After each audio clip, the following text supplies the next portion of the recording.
for coming in today. Yeah, absolutely. So it's been almost 10 years. It's just hard for us to believe, all of us that were here that day, but especially for you, I'm sure, who was on the scene that day. Can you tell us how often you think about that now that we're 10 years out? So I like to reference where I live. I'm able to see the end of the pier downtown. Mm-hmm. And I get to see the 5 flags that memorialize the 5 men that lost their lives. So every day I get to think about it, even if it's just for a brief moment. Mm-hmm. And has it gotten easier to think about the farther away we get from it? I don't know if easier is the right word, Mm-hmm. but I think you find, for me, a place of peace with it, Mm-hmm. understanding where it fits into who I am and you know what happened that day. So. Yeah. Can you take us back to that day where you were when you first saw that car? Because you saw the car, correct, go Yes. past you. Yes, yeah, I was sitting in the back lot at the service center doing a report when I heard the radio traffic. And originally the suspect was last seen 153 northbound. So I pulled out on the Nicola to head toward 153, and that's when I saw him, you know, coming past the Coca-Cola facility on the Nicola Highway. And I don't think he expected to see me. And so we each did a 180 in the middle of the Nicola Highway, and then he pulled in the River Park and crashed the fence into the NOS. Mm-hmm. And so you see the crash, you see him then jump out, or that's happening as you're jumping out of your car. What are those moments like? Yeah, so I stopped about 75 yards short of where he was, Mm-hmm. for 2 reasons. One, I was certainly convinced that it was a car bomb, and so I didn't want to die just yet. And also my rifle, due to a malfunction of my rifle mount, my rifle was in the trunk of my car. So I knew I needed either cover or distance in order to safely get my rifle. So I stopped about 75 yards short and was able to retrieve my rifle out of the car. By that point, he had already bailed out of the car and had shot his way into the building. Mm-hmm. And any of those moments, and I remember you teaching the class that you taught here, the active shooter training, and about what it feels like to go through that in your mind. As an officer, how is that different than a typical person? What are you thinking in those moments? So up to that point, we had been trained a very specific way on how to respond to these events, which included putting together a team of 3 or 4 officers to then address the threat. And so waiting for you know, at least one other officer to get there, and thinking about, hey, how am I going to go from where I was at to where the suspect was at, which most of it was open ground. Mm-hmm. How was I going to do that? You know, these are things you're thinking about in the moment. And, you know, you get tunnel vision because at one point, Tim White, the CO of the NOS, ran out to where I was at. And I have no memory of that to this day. My only point of reference is my in-car camera video that I've seen many times, that sure enough, he comes up to me and talks to me. But I'd already seen the suspect, and Tim was not the suspect, mm-hmm. and so Tim was not a threat. So it was just, you know, it's not a memory in my brain. Yeah. You know, so it's things like that occur because I was focused on where is that suspect in that moment as I waited for another officer to get there. So when the second officer got there, that's when you proceeded in? Yeah, so, you know, Grover Wilson and some other officers arrived, and Grover gets down to where I'm at, and he just very plainly says, hey, we have to go. Mm-hmm. And we just get up and we start moving past the suspect's car and then toward the back of the property, which is where we encountered the suspect. He was in the motor pool mm-hmm. at that point. You guys spoke after at some point about opening fire on him. What are you trained to do in those situations? So obviously we are trained, we have to be responsible for every round we fire. Mm-hmm. So you have to be able to identify the threat clearly and then try and mitigate that threat. And most of this firefight occurred between a fence with privacy slats in it. And so that created some challenges in and of itself as he ran towards us. And myself and Dennis Pettigo were in the wide open with no cover. That's when Dennis got shot. And so myself and another officer were able to retrieve Dennis and get him to cover as other officers engaged the suspect. And that firefight was, lasted for, I'm gonna guess roughly, maybe a minute and a half, 2 minutes, somewhere in that range, volley shots back and forth and that type of stuff. But the thing that always stood out for me was that hot, humid air. And at one point, 2 rounds zipped right past my ear, and I knew, in my mind, I was not gonna survive that day, which I was fine with. I've told my wife this story, and she was not fine with it, but it kind of just frees you up to just do whatever you have to do. You have work to do, and just the fact that so many officers and first responders that day stepped up to the plate. That's the thing that stands out to me in that moment. You made a comment earlier. You said up until that time we had been trained to do it that way. Yeah. Is the training now different? Is the thought process now different? It is. So research has shown over the last 10 years that the sooner an officer becomes in close proximity to the suspect, the opportunity for innocent victims to survive starts to increase. And so we will now do single officer deployments. We won't wait for a team, and it is more dangerous for us. But having the training and the equipment to do that is vital. And that was one of the lessons learned from that day 10 years ago. Was Chief Fletcher and his staff sent folks to the alert training program down in Texas, and since then that's the protocol that has been used here in the region. Do you think about what might have been different that day if that training had been different before then? Oh, sure. I mean, there's always the what ifs, but the reality is it happened the way it happened, and there's no going back and changing that. Yeah. And that is a conversation that I've had with many people. Yeah. So. What kind of officer did you leave as that day versus what you were like before? I think probably 2 things. One being that this appreciation for our time here on earth is short, and wanting to make a positive impact, and that motivates me even today.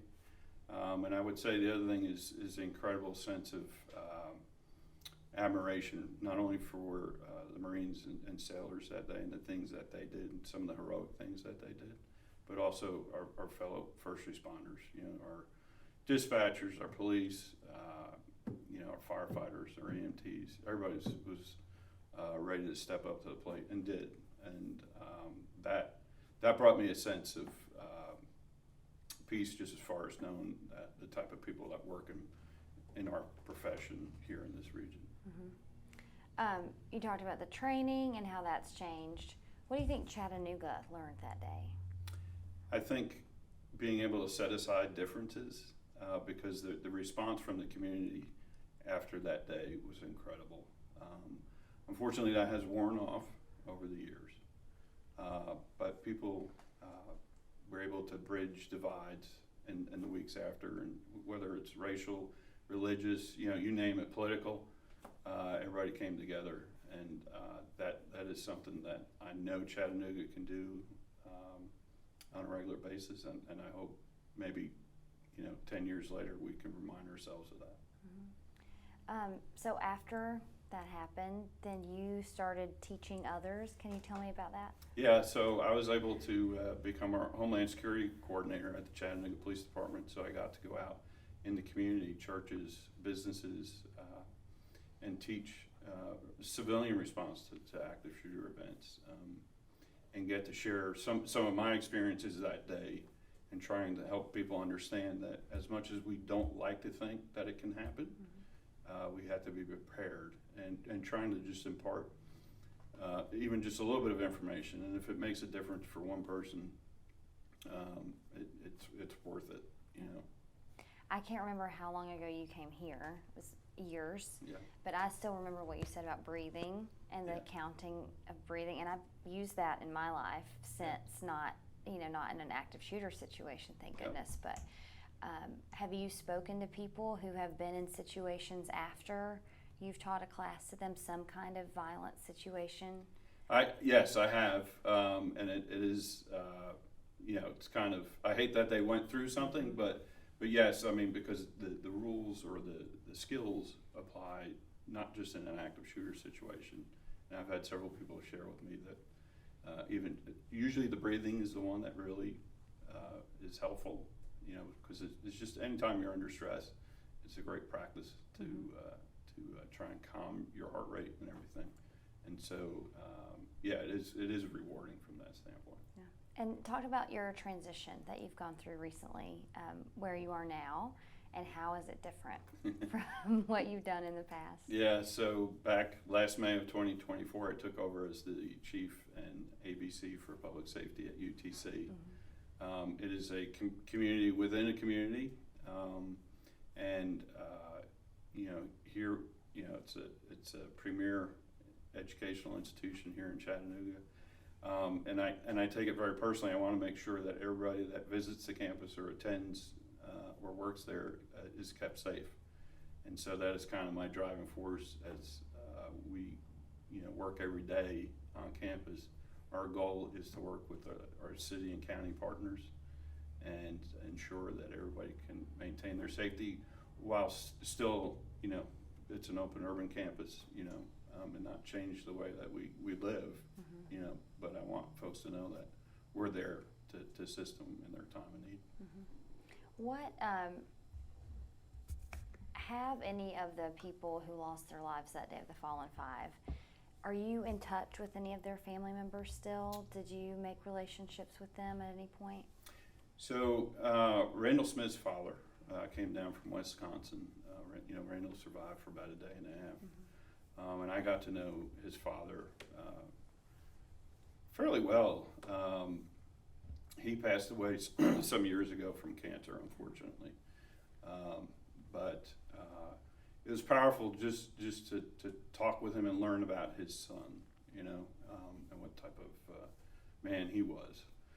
And then I did have the opportunity to meet the families about 2 years after the event, as we briefed them on the facts of the case. It was very difficult, but very gracious folks. I call them salt of the earth. I mean, they're your neighbor, your best friend, everybody that you know, who went through a terrible loss. And so I have the utmost respect for them. And I often think about them, even though I don't stay in touch with them. Yeah. They're not far from my thoughts. Those 5 flags. Yeah. You mentioned your wife when you said, I was ready to die that day, and she said she wasn't ready for you to, obviously. What is her take on your role in this? What does she tell people? She is very, I guess, quiet about it, but she certainly admires what I did that day, but she doesn't let my head get too large, rightfully so. She would prefer that I don't do this job, but she understands why I do it. So in that way, she's very supportive. And why do you still do it after all that's happened? I've always felt like if I'm going to expect someone else to help keep my family safe or me safe, I should be willing to step up and do the same thing. And it's hard to explain to folks the rewarding parts of this job. There are horrible days like this day that you don't want anybody to ever experience, but the days where you can actually have a positive impact far outweigh that. It seems like, that in many senses of the word is the worst thing that's happened to Chattanooga in that way. But we're seeing these so often now in different cities, in different places. Don't you wish people could learn from these and not put cities in the situations that we were in 10 years ago? Yeah.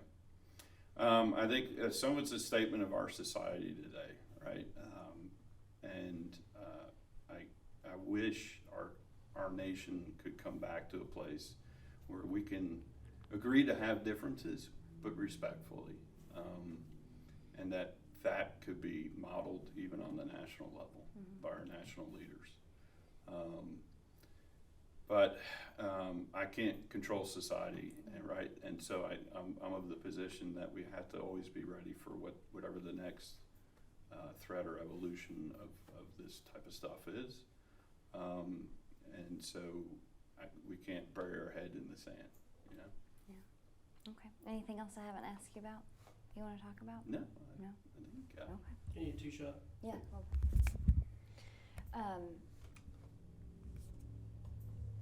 Man, you don't think about the conversations, you know, that you have to go home and talk about to your family about what you had to do that day, you know, and Oh, yeah. do you have kids too? No No? kids, no, just Yeah. pets. Yeah. But I can't imagine her position. Yeah, I only got to call her for a minute, right after it was over, just to tell her I was okay, and I'd call her later. And so she talked about how agonizing it was to wait for several hours before I could call her. Mhm. So, Because she, I'm sure, saw oh yeah, initially, Yeah. and then is waiting to get the details of yeah. that.